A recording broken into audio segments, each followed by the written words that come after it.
नमस्कार दोस्तों, स्वागत है आपका हमारे एक और नए वीडियो में। आज का जो हमारा टॉपिक है वह है भारतीय राज्य व्यवस्था और संविधान, जिससे हम 30 प्रश्नों को देखने वाले हैं जो आपके आगे आने वाली परीक्षाओं में बहुत ही सहायक होंगे। इसमें पहला प्रश्न दिया गया है, भारतीय संविधान कब लागू हुआ था? भारतीय संविधान कब लागू हुआ था? तो 26 जनवरी 1950 आपका करेक्ट आंसर हो जाएगा। अगला प्रश्न है, संविधान सभा के स्थायी अध्यक्ष कौन थे? संविधान सभा के स्थायी अध्यक्ष कौन थे? तो इसका option C doctor Rajendra Prasad आपका करेक्ट आंसर हो जाएगा। अगला प्रश्न है, भारतीय संविधान को बनने में कितना समय लगा था? भारतीय संविधान को बनने में 2 वर्ष 11 माह 18 दिन का समय लगा था। इसका ऑप्शन बी करेक्ट आंसर हो जाएगा। अगला प्रश्न है, भारतीय संविधान में मौलिक अधिकार फंडामेंटल राइट्स किस देश के संविधान से लिए गए हैं? तो इसका ऑप्शन बी संयुक्त राज्य अमेरिका यूएसए आपका करेक्ट आंसर हो जाएगा। अगला प्रश्न है, नीति निर्देशक सिद्धांत डीपीएसपी संविधान के किस भाग में शामिल हैं? तो इसका ऑप्शन सी भाग 4 आपका करेक्ट आंसर हो जाएगा। अगला प्रश्न है, निम्नलिखित में से कौन सा मूल अधिकार नहीं है? तो इसका ऑप्शन डी जो है संपत्ति का अधिकार है जो है वो आपका मूल अधिकार में नहीं आता है। इसका ऑप्शन डी करेक्ट आंसर हो जाएगा। अगला प्रश्न है, भारतीय संविधान कब अपनाया गया था?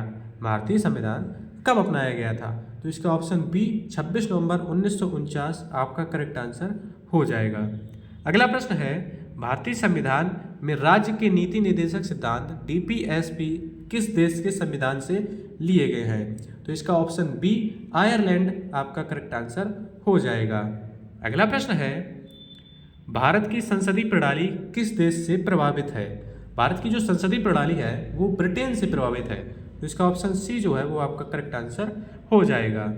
अगला प्रश्न है, भारतीय संविधान की प्रस्तावना में धर्मनिरपेक्ष सेकुलर शब्द किस संशोधन द्वारा जोड़ा गया था? तो इसका ऑप्शन ए 42वां संशोधन 1976 द्वारा इसे जोड़ा गया था। आपका करेक्ट आंसर हो जाएगा। अगला प्रश्न है, संविधान की आत्मा किसे कहा जाता है? संविधान की जो आत्मा है वो है संवैधानिक उपचारों का अधिकार, अनुच्छेद 32 को कहा जाता है। इसका ऑप्शन डी जो है आपका करेक्ट आंसर हो जाएगा। अगला प्रश्न है, भारतीय संविधान की मूल संरचना बेसिक स्ट्रक्चर का सिद्धांत किस मामले में प्रतिपादित किया गया था? तो इसका ऑप्शन बी केशवानंद भारती बनाम केरल राज्य के मामले में प्रतिपादित किया गया था। इसका ऑप्शन बी आपका करेक्ट आंसर हो जाएगा। अगला प्रश्न है, संविधान सभा की पहली बैठक कब हुई थी? संविधान सभा की जो पहली बैठक हुई थी वो आपकी 9 दिसंबर 1946 को हुई थी। इसका ऑप्शन ए करेक्ट आंसर आपका हो जाएगा। अगला प्रश्न है, किस अनुच्छेद को डॉक्टर बी आर अम्बेडकर ने संविधान की आत्मा और हृदय कहा है? तो इसका ऑप्शन डी जो है अनुच्छेद 32 आपका करेक्ट आंसर हो जाएगा। अगला प्रश्न है, भारतीय संविधान के किस भाग में मौलिक अधिकार फंडामेंटल राइट्स निहित हैं? तो इसका ऑप्शन बी भाग 3 आपका करेक्ट आंसर हो जाएगा। अगला प्रश्न है, राज्य के नीति निर्देशक सिद्धांत डीपीएसपी का उद्देश्य क्या है? तो इसका ऑप्शन बी जो दिया जा रहा है सामाजिक और आर्थिक लोकतंत्र की स्थापना करना, ये आपका करेक्ट आंसर हो जाएगा। अगला प्रश्न है, वर्तमान में भारतीय नागरिकों के लिए कितने मौलिक कर्तव्य हैं?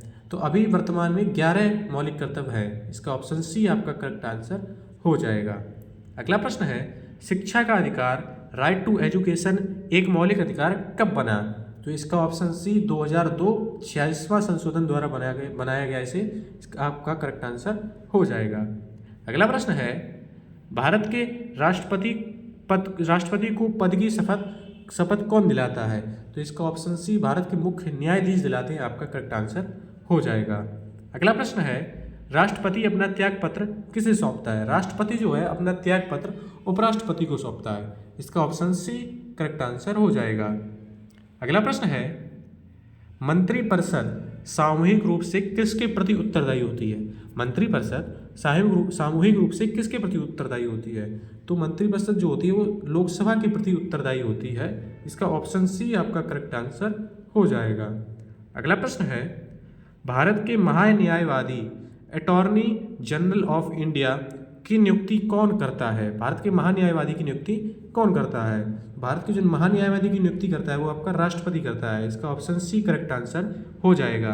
अगला प्रश्न है, राष्ट्रपति पर महाभियोग की प्रक्रिया किस सदन में शुरू की जा सकती है? राष्ट्रपति पर महाभियोग की प्रक्रिया किस सदन में शुरू की जा सकती है? संसद की ये किसी भी सदन में की जा सकती है, कि लोकसभा में की जा सकती है और राज्यसभा में भी की जा सकती है। इसका ऑप्शन सी करेक्ट आंसर हो जाएगा। अगला प्रश्न है, राज्यसभा का पदेन सभापति कौन होता है? राज्यसभा का पदेन सभापति कौन होता है? इसका ऑप्शन बी उपराष्ट्रपति आपका करेक्ट आंसर हो जाएगा। अगला प्रश्न है, लोकसभा का सदस्य बनने के लिए न्यूनतम आयु कितनी होनी चाहिए? लोकसभा का जो सदस्य बनने के लिए न्यूनतम आयु है वो है 25 वर्ष। इसका ऑप्शन सी आपका करेक्ट आंसर हो जाएगा। अगला प्रश्न है, संसद के 2 सत्र के बीच अधिकतम कितना समय अंतराल होना चाहिए? तो इसका ऑप्शन सी 6 महीने आपका करेक्ट आंसर हो जाएगा। अगला प्रश्न है, धन विधेयक मनी बिल सबसे पहले किस सदन में पेश किया जाता है?